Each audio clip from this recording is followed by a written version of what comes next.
Friends, आप सभी का आपके अपने यूट्यूब चैनल स्प्राइट बुद्धि में स्वागत है। तो हम आज पढ़ेंगे आज हम पढ़ने वाले हैं SCERT बिहार बोर्ड, जिसमें से आज ये इकाई 5वां होगा और 5वें में जल और जल में महासागर टॉपिक्स को यहाँ पे कंप्लीट करने वाले हैं। तो ये लेसन हमारा 13 होगा। इससे पहले हमने 12 तक कंप्लीट करा चुका हूँ। अगर आप नहीं देखे हैं तो प्लेलिस्ट में जा करके शेष अध्याय देख सकते हैं। वीडियो एग्जाम की दृष्टि से बहुत ही महत्वपूर्ण क्लास है, तो इसे आप बार बार देखें, बार बार रिवीजन करें और इम्पोर्टेंट पॉइंट्स को अपने की पॉइंट्स के तौर पर नोट्स बुक में ज़रूर लिखें वीडियो को रोक करके, और पूरी वीडियो अंत तक देखें क्योंकि यह पूरा चैप्टर बहुत ही महत्वपूर्ण है। क्वेश्चन अक्सर एग्जाम में यहीं से NCERT और SCERT से ही पूछे जाते हैं, तो आप सबके लिए बहुत ही ज़रूरी है इस प्लेलिस्ट के सारे वीडियो को देखना, और एक बार नहीं इसको बार बार देखें। नोट्स इसे बनाने की भी ज़रूरत नहीं पड़ेगी। तो चलिए शुरू करते हैं। महासागरीय जल अध्याय 13। क्या आप जल के बिना जीवन की कल्पना कर सकते हैं? कहा जाता है कि जल ही जीवन है। जब पृथ्वी पर रहने वाले सभी प्रकार के जीवों के लिए आवश्यक घटक है। पृथ्वी के सभी सौभाग्यशाली हैं। पृथ्वी के जीव जो हैं सौभाग्यशाली हैं कि यह एक जलीय ग्रह है, अन्यथा हम लोगों का अस्तित्व ही नहीं होता।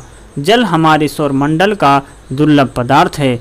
सूर्य अथवा सौरमंडल में अन्यत्र कहीं भी जल नहीं है। सौभाग्य से पृथ्वी के धरातल पर जल की प्रचुर आपूर्ति है। हमारे ग्रह को नीला ग्रह भी कहा जाता है। जलीय चक्र।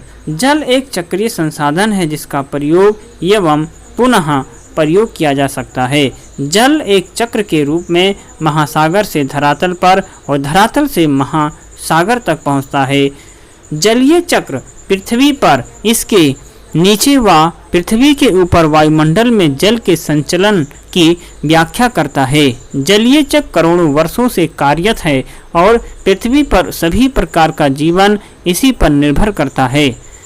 वायु के बाद जल पृथ्वी पर जीवन के अस्तित्व के लिए सबसे आवश्यक तत्व है। पृथ्वी पर जल का वितरण असमान है। बहुत से क्षेत्रों में जल की प्रचुरता है, जबकि बहुत से क्षेत्रों में यह सीमित मात्रा में उपलब्ध हैं। जलीय चक्र पृथ्वी के जलमंडल में विभिन्न रूपों अर्थात गैस, तरल व ठोस में जल का परिसंचरण है।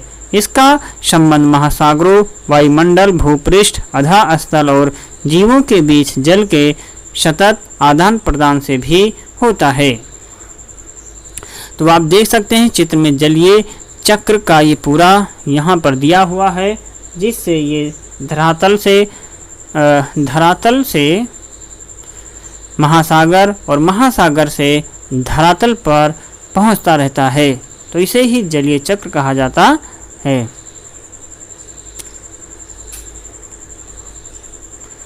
पृथ्वी पर जल का वितरण, जलाशय, आयतन और कुल प्रतिशत।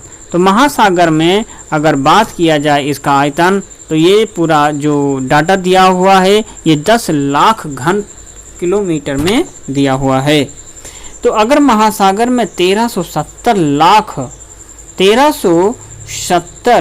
लाख घन किलोमीटर, अगर बात किया जाए महासागर में कुल 97.25 महासागर में है। वही हिमालय एवं हिमटोपी के तौर पे 2.05% है। भूमिगत जल 0.68% है। झील की बात करें तो 0.01 झीलें हैं। मृदा में नमी की मात्रा की बात किया जाए तो 0.005 है। वायुमंडल में जल की मात्रा 0.001, नदी नाले में 0.0001 और वही जैवमंडल में 0.0004 है। जल चक्र के घटक एवं प्रक्रियाएं। घटक और प्रक्रिया। घटक है महासागर में संग्रहित जल और प्रक्रिया है वाष्पीकरण, वाष्पोत्सर्जन और ऊर्ध्वपातन के द्वारा। वायुमंडल में जल जो होगा ये संघनन और वर्षण से होगा। हिम एवं बर्फ में पानी का संग्रहण, हिम पिघलने पर नदी नालों के रूप में बहना। धरातलीय जल बहाव जल धारा के रूप में ताजा जल संग्रहण व जल रिसाव। भौम जल संग्रहण, भौम जल का विसर्जन, झरने। पृथ्वी के धरातल पर जल के वितरण को दर्शाती है। पृथ्वी धरातल पर जल के वितरण को दर्शाती है और पृथ्वी पर पाए जाने वाले जल का लगभग 71% भाग महासागरों में पाया जाता है। शेष जल ताजे जल के रूप में हिमानियों, हिमटोपे, भूमिगत जल, झीलों, मृदा में आर्द्रता, वायुमंडल, सरिताओं और जीवों में संग्रहित धरातल पर गिरने वाले जल का लगभग 62% भाग महासागरों एवं अन्य स्थानों पर वाष्पीकरण के द्वारा वायुमंडल में चला जाता है। शेष भाग धरातल पर बहता है, कुछ भूमि पर रिस जाता है और कुछ भाग हिम नदी का रूप ले लेता है। उल्लेखनीय है कि पृथ्वी पर नवीकरण योग्य जल निश्चित मात्रा में है, जबकि मांग तेजी से बढ़ती जा रही है। इसके कारण विश्व के विभिन्न भागों में स्थानिक एवं कालिक दोनों रूपों में जल का संकट पैदा हो जाता है। नदी जल के प्रदूषण ने इस संकट को और अधिक बढ़ा दिया। आप जल की गुणवत्ता को कैसे सुधार सकते हैं तथा जल की उपलब्ध मात्रा में वृद्धि कर सकते हैं। महासागर पृथ्वी की बाहरी परत में बृहद गर्तों में स्थित है और इस खंड में हम पृथ्वी के महासागरीय बेसिनों की प्रकृति एवं उनकी भू आकृति का अध्ययन करेंगे। महाद्वीपों के वितरित महासागर एक दूसरे में इतना स्वाभाविक ढंग से विलय हो जाते हैं कि उनका सीमांकन करना कठिन हो जाता है। भूगोलविदों ने पृथ्वी के महासागरीय भाग को 5 महासागरों में विभाजित किया और उनके नाम हैं प्रशांत महासागर, अटलांटिक महासागर, हिंद महासागर, दक्षिण महासागर एवं आर्कटिक महासागर। अनेक समुद्र खाड़ियाँ, गल्फ तथा अनेक निवेशिकाएँ इन 5 बड़े महासागरों के भाग हैं। महासागरीय अधः स्थल का प्रमुख भाग समुद्र तल के नीचे 3 से 6 किलोमीटर के बीच पाया जाता है। महासागरों के जल के नीचे की भूमि अर्थात महासागरीय अधः स्थल भूमि पर पाए जाने वाले लक्षणों की अपेक्षा जटिल तथा विभिन्न प्रकार के लक्षणों को प्रदर्शित करती है। महासागरों की तली में विश्व की सबसे बड़ी पर्वत श्रृंखलाएं, सबसे गहरे गर्त का सबसे बड़े मैदान होने के कारण ये ऊबड़ खाबड़ होते हैं। महाद्वीपों पर पाए जाने वाले लक्षणों की तरह ये लक्षण भी विवर्तनिक, ज्वालामुखीय एवं निक्षेपण की क्रियाओं से बनते हैं। महासागरीय अधः स्थल का विभाजन। महासागरीय अधः स्थल को 4 प्रमुख भागों में बांटा जा सकता है। पहला है महाद्वीपीय शेल्फ, दूसरा महाद्वीपीय ढाल, तीसरा गहरे समुद्री मैदान, चौथा महासागरीय गंभीर। इस विभाजन के अतिरिक्त महासागरीय तली पर कुछ बड़े तथा छोटे उच्चावच संबंधी लक्षण पाए जाते हैं, जैसे कटके, पहाड़ियाँ, समुद्री टीला, निगमन, द्वीप, खाइयाँ एवं गड्ढा आदि। महाद्वीपीय शेल्फ प्रत्येक महाद्वीप का विस्तृत सीमांत होता है, 2 अपेक्षाकृत उथले समुद्रों तथा खाड़ियों से घिरा होता है। ये महासागर का सबसे उथला भाग होता है, जिसकी औसत प्रवणता 1 डिग्री या उससे भी कम होती है। ये शेल्फ अत्यंत तीव्र ढाल पर समाप्त होता है, जिसे शेल्फ अवकाश कहा जाता है। महाद्वीपीय शेल्फों की चौड़ाई एक महासागर से दूसरे महासागर में भिन्न होती है। महाद्वीपीय शेल्फों की औसत चौड़ाई 80 किलोमीटर होती है। वही कुछ सीमांतों के साथ शेल्फ नहीं होते अथवा अत्यंत संकीर्ण होते हैं, जैसा कि चिली के तट तथा सुमात्रा के पश्चिमी तट इत्यादि पर। इसके विपरीत आर्कटिक महासागर में साइबेरियन शेल्फ विश्व में सबसे बड़ा है, जिसकी चौड़ाई 500 किलोमीटर है। शेल्फ की गहराई भी भिन्न होती है, कुछ क्षेत्रों में यह 30 मीटर और कुछ क्षेत्रों में 600 मीटर गहरी होती है। महाद्वीपीय शेल्फों पर अवसादों की मोटाई भी अलग अलग होती है। ये अवसाद भूमि से नदियों, हिम नदियों तथा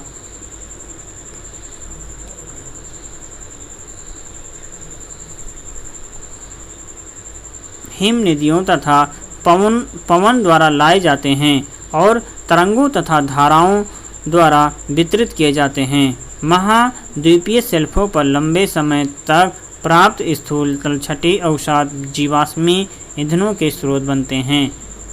यहाँ पे चित्र में देख सकते हैं कि महाद्वीपीय शेल्फ हैं, शेल्फ विभंग और महाद्वीपीय ढाल, वही यहाँ पे महाद्वीपीय उभार है, फिर महाद्वीपीय किनारा भूपर्पटी है।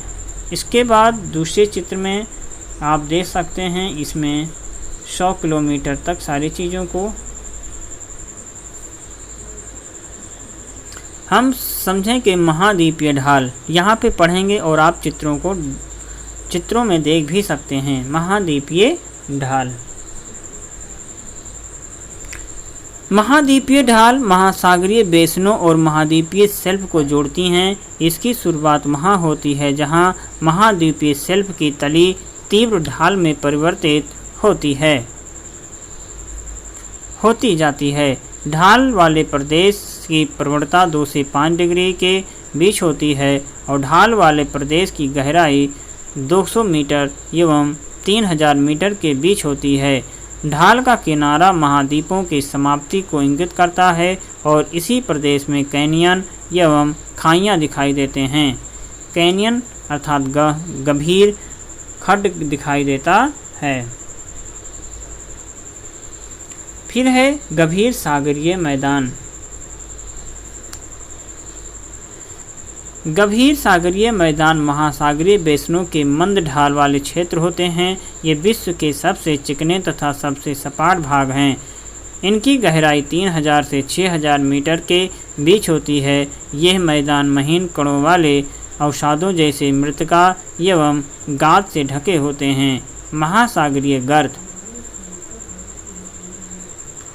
ये महासागरों के सबसे गहरे भाग होते हैं। ये गर्त अपेक्षाकृत खड़े किनारों वाले संकीर्ण बेसिन होते हैं। अपने चारों ओर की महासागरीय तले की अपेक्षा 3 से 5 किलोमीटर तक गहरे होते हैं। ये महाद्वीपीय ढाल के आधार तथा द्वीपीय चापों के पास स्थित होते हैं एवं चक्रीय ज्वालामुखी तथा प्रबल भूकंप वाले क्षेत्रों से संबंधित होते हैं। यही कारण है कि प्लेटों के संचलन के अध्ययन के लिए काफ़ी महत्वपूर्ण है। अभी तक लगभग 57 गर्तों को खोजा गया, जिनमें से 32 प्रशांत महासागर में, 19 अटलांटिक महासागर में एवं 6 हिंद महासागर में है। उच्चावच की लघु आकृतियाँ। ऊपर बताए गए महासागरीय आधारस्थल के प्रमुख उच्चावचों के अतिरिक्त कुछ लघु किंतु महत्वपूर्ण आकृतियाँ महासागरों के विभिन्न भागों में प्रमुखता से पाई जाती हैं। मध्य महासागरीय कटक। एक मध्य महासागरीय कटक पर्वतों की 2 श्रृंखलाओं से बना होता है, जो एक विशाल अवनमन के द्वारा अलग किए गए होते हैं। इन पर्वत श्रृंखलाओं के शिखर की ऊंचाई 2500 मीटर तक हो सकती है तथा इनमें से कुछ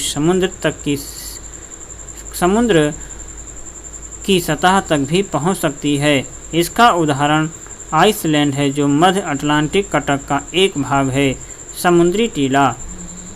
यह नुकीले सिरों वाला एक पर्वत है जो समुद्री तली से ऊपर की ओर उठता है, किंतु महासागरों की सतह तक नहीं पहुंच पाता।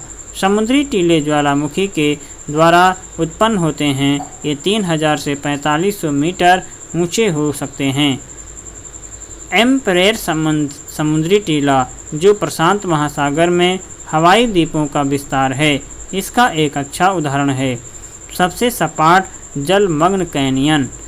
ये गहरे घाटियाँ होती हैं, जिनमें से कुछ की तुलना कोलोराडो नदी की ग्रैंड कैनियन से की जा सकती है।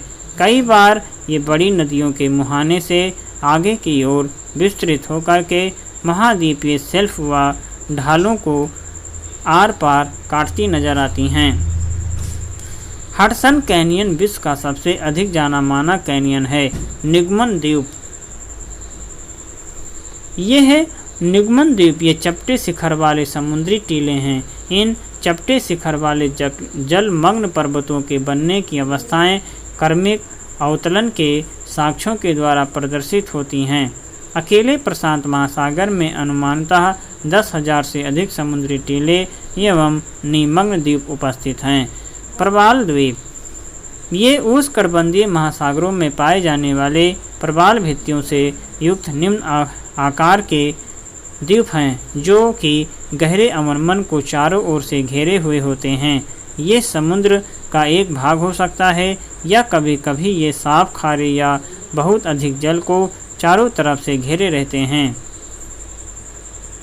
महासागरीय जल का तापमान, इस खंड में विभिन्न महासागरों में तापमान की स्थानिक एवं ऊर्ध्वाधर विभिन्नता के बारे में बताया गया है। महासागरीय जल भूमि की तरह सौर ऊर्जा के द्वारा गर्म होते हैं। स्थल की तुलना में जल के तापन व शीतलन की प्रक्रिया धीमी होती है। तापमान वितरण को प्रभावित करने वाले कारक, महासागरीय जल के तापमान वितरण को प्रभावित करने वाले कारक हैं। अक्षांश, ध्रुवों की ओर प्रवेशी सौर विकिरण की मात्रा घटने के कारण महासागरों के सतही जल का तापमान विषुवत वृत्त से ध्रुवों की ओर घटता जाता है। दूसरा, स्थल एवं जल का आसमान वितरण, उत्तरी गोलार्ध के महासागर दक्षिणी गोलार्ध के महासागरों की अपेक्षा स्थल के बहुत बड़े भाग से जुड़े होने के कारण अधिक मात्रा में ऊष्मा प्राप्त करते हैं। तीसरा है सनातन पवने, स्थल से महासागर की तरफ बहने वाली पवने महासागरों के सतही गर्म जल को तट से दूर धकेल देती हैं, जिसके परिणाम स्वरूप नीचे का ठंडा जल ऊपर की ओर आ जाता है। परिणाम स्वरूप तापमान में देशांतरीय अंतर आता है। इसके विपरीत अभितटीय पवने गर्म जल को तट पर जमा कर देती हैं और इससे तापमान बढ़ जाता है। चौथा है महासागरीय धाराएं। गर्म महासागरीय धाराएं ठंडे क्षेत्रों में तापमान को बढ़ा देती हैं, जबकि ठंडी धाराएं गर्म महासागरीय क्षेत्रों में तापमान को घटा देती हैं। गल्फ स्ट्रीम के द्वारा अमेरिका के पूर्वी तट तथा यूरोप के पश्चिमी तट के तापमान को बढ़ा देती है, जबकि लेब्राडोर धारा जो ठंडी धारा है ये उत्तर अमेरिका के उत्तरी पूर्वी तट के नज़दीक तापमान को कम कर देती है। ये सभी कारक महाद्वीपीय धाराओं के तापमान को स्थानिक रूप से प्रभावित करते हैं और निम्न अक्षांशों में स्थित परिवेष्टित समुद्रों का तापमान खुले समुद्रों की अपेक्षा अधिक होता है, जबकि उच्च अक्षांशों में स्थित परिवेष्टित समुद्रों का तापमान खुले समुद्रों की अपेक्षा कम होता है। तापमान का ऊर्ध्वाधर तथा क्षैतिज वितरण, महासागरीय जल की तापीय गहराई का पार्श्व चित्र दिखाता है कि बढ़ती हुई गहराई के साथ तापमान कैसे घटता है। पार्श्व चित्र महासागर के सतही जल एवं गहरी परतों के बीच सीमा क्षेत्र को दर्शाता है। ये सीमा समुद्री सतह से लगभग 100 से 400 मीटर नीचे प्रारंभ होती है एवं कई सौ मीटर नीचे जाती है। सीमा क्षेत्र जहां तापमान में तीव्र गिरावट आती है तापमान प्रवणता कहा जाता है। जल के कुल आयतन का लगभग 90% गहरे महासागर में ताप प्रवणता के नीचे पाया जाता है। इस क्षेत्र में तापमान 0 डिग्री सेल्सियस पहुंच जाता है। मध्य एवं निम्न अक्षांशों में महासागरों के तापमान की संरचना को सतह से तली की ओर 3 परतों वाली प्रणाली के रूप में समझाया जा सकता है।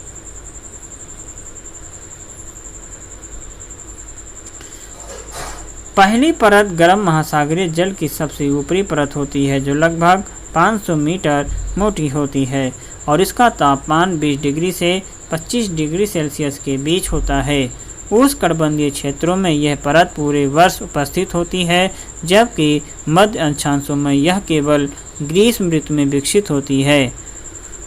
दूसरी परत, जिस ताप प्रवणता परत कहा जाता है, पहली परत के नीचे स्थित होती है, जिसमें या इसमें गहराई के बढ़ने के साथ तापमान में वृद्धि गिरावट आती है। ये थर्मोक्लाइन की मोटाई 500 से 1000 मीटर तक होती है। तीसरी परत कुछ बहुत अधिक ठंडी होती है तथा गंभीर महासागरीय तली तक विस्तृत होती है। आर्कटिक एवं अंटार्कटिक वृत्तों में सतही जल का तापमान 0 डिग्री सेल्सियस के निकट होता है और इसीलिए गहराई के साथ तापमान में बहुत कम परिवर्तन होता है। यहाँ ठंडे पानी की केवल एक ही परत पाई जाती है जो सतह से गंभीर महासागरीय तली तक विस्तृत होती है।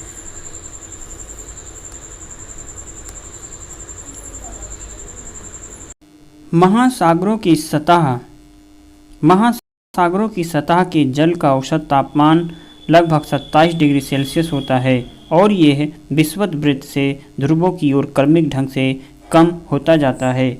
बढ़ते हुए अक्षांशों के साथ तापमान के घटने की दर सामान्यतः प्रति अक्षांश 0.5 डिग्री सेंटीग्रेड होती है। औसत तापमान 20 डिग्री अक्षांश पर लगभग 22 डिग्री सेंटीग्रेड, 40 डिग्री अक्षांश पर 14 डिग्री सेंटीग्रेड तथा ध्रुवों के नज़दीक 0 डिग्री सेंटीग्रेड होता है। उत्तरी गोलार्ध के महासागरों का तापमान दक्षिणी गोलार्ध की अपेक्षा अधिक होता है।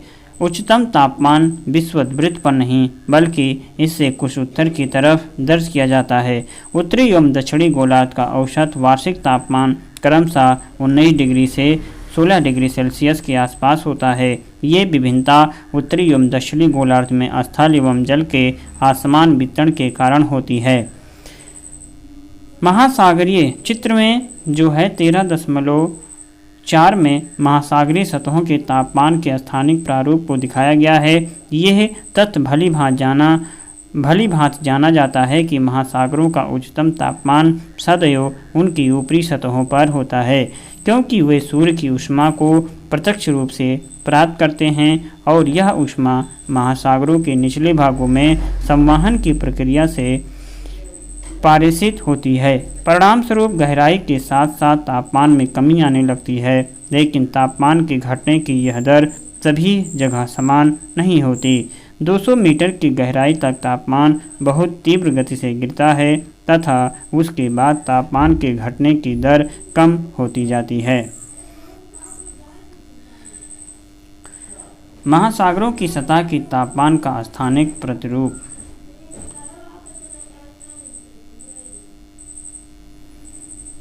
महासागरीय जल की लवणता, चाहे वर्षा का जल हो या महासागर का, प्रकृति में उपस्थित सभी जलों में खनिज लवण घुले हुए होते हैं। लवणता का शब्द है जिसका उपयोग समुद्री जल में घुले हुए नमक की मात्रा को निर्धारित करने में किया जाता है।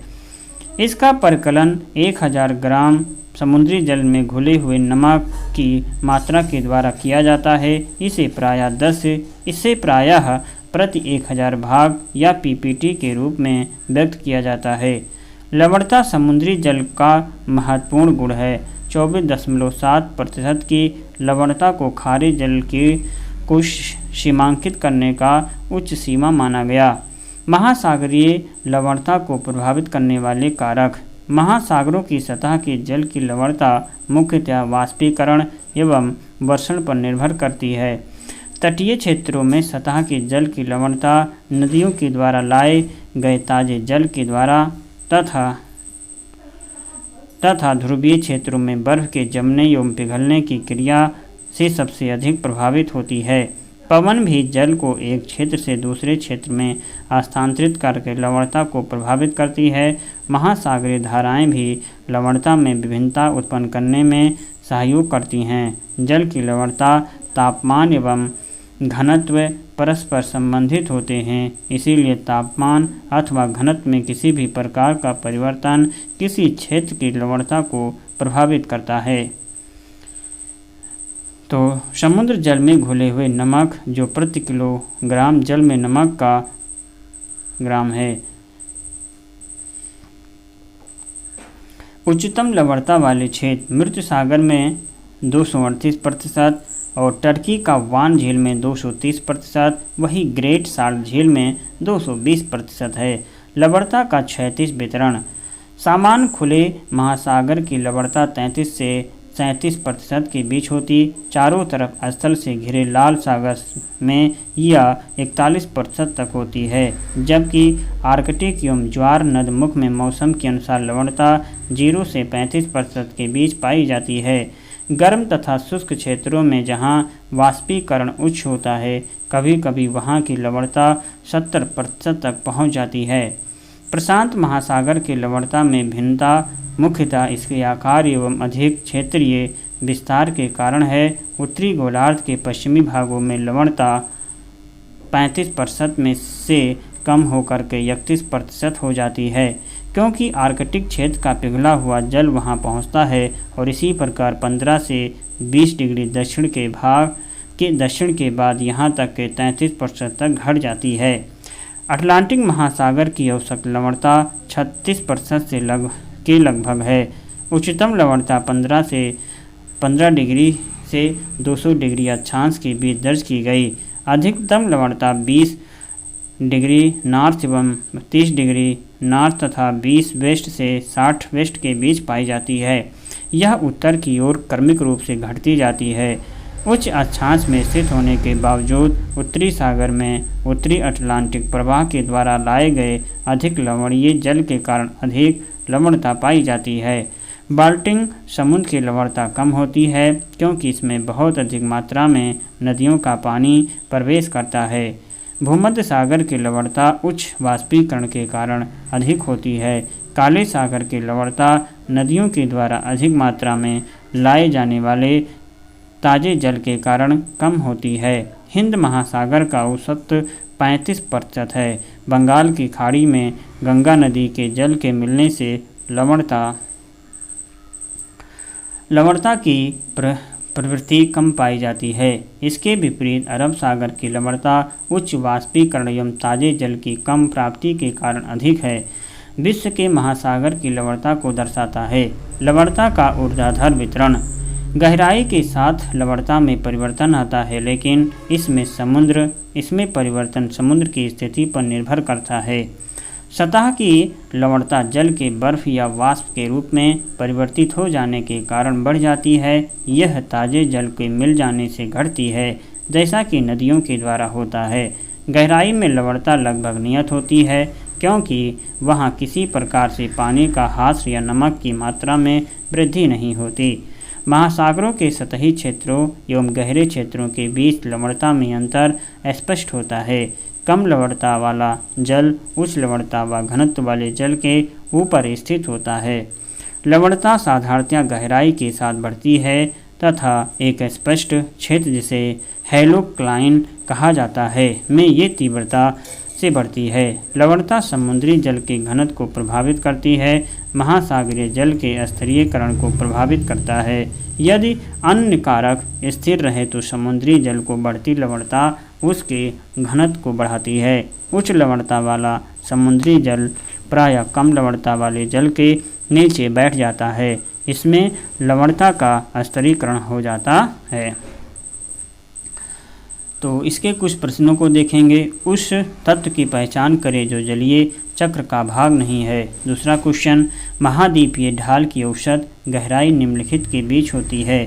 निम्नलिखित में कौन सी लघु उच्चावच आकृति महासागरों में नहीं पाई जाती और लवणता की प्रति समुद्री जल में घुले नमक की मात्रा से व्यक्त किया जाता है, और है निम्न में से कौन सबसे छोटा महासागर है। तो इनसे 5 प्रश्नों के उत्तर आप सभी को देने हैं।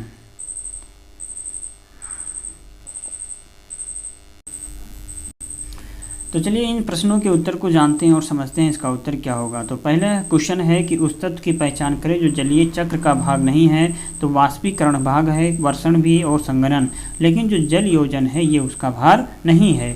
अगला क्वेश्चन है कि महाद्वीपीय ढाल की औसत गहराई निम्नलिखित के बीच होती है। तो ये 200 से लेकर 2000 मीटर के बीच होती है, अर्थात ग नंबर सही है। तीसरा क्वेश्चन है कि निम्न में से कौन सी लघु उच्चावच आकृति महासागरों में नहीं पाई जाती है। तो महासागरीय गंभीर जो होता है ये है उच्चावच आकृति महासागरों में नहीं पाई जाती है। महासागरीय गंभीर लवणता को प्रति समुद्री जल में घुले हुए नमक की मात्रा में व्यक्त किया जाता है, तो 1000 ग्राम में। निम्न में से कौन सा सबसे छोटा महासागर है। तो आर्कटिक महासागर सबसे छोटा महासागर है। और इसी के साथ अध्याय समाप्त होता है। हम मिलेंगे नए अध्याय में। तब तक इन अध्यायों का आप रिवीजन करें, बार बार इसे देखें, समझें और इम्पॉर्टेंट पॉइंट्स को अपने नोट्स पर ज़रूर लिखें। तो चलिए मिलेंगे हम अगले लेसन अध्याय 14 में। तब तक आप पढ़ते रहें, मस्त रहें। नमस्कार।